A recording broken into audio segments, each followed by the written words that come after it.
तर संभाजीनगरमधल्या याच दरोड्याच्या प्रकरणामध्ये आता आणखी एकाला अटक करण्यात आली आहे। संतोष लड्डा यांच्या घरावरच्या दरोड्याच्या प्रकरणामध्ये आणखी एकाला पोलिसांनी अटक केली।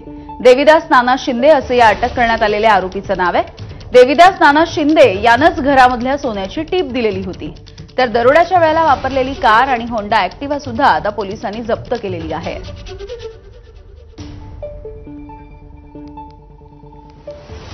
तर छत्रपती संभाजीनगरमधल्या सर्वात मोठ्या दरोड्याचं हे प्रकरण होतं आणि यामध्ये आता 7वी अटक झालेली आहे। यामध्ये आपण बघतोय उद्योजक लड्डा यांच्या घरी जो दरोडा टाकण्यात आलेला होता, यामध्ये अटक करण्यात आलेला आरोपी योगेश हसबे याच्याबद्दलची सुद्धा एक धक्कादायक अशी माहिती समोर आली। ही माहिती अशी की हा योगेश हसबे पोलिसांना आधीपासूनच हप्ते देत होता।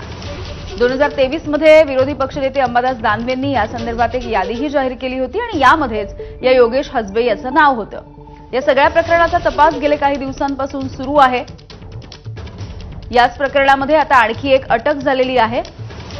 देविदास नाना शिंदे असे या अटक करण्यात आलेल्या आरोपीचं नाव आहे। पुन्हा एकदा जाणून घेऊयात, आमचे प्रतिनिधी कृष्णा केंडे आहेत आपल्यासोबत। कृष्णा, देविदास शिंदे नावाच्या या आरोपीला क्राईम ब्रँचने अटक केलेली आहे आणि याच्यावरती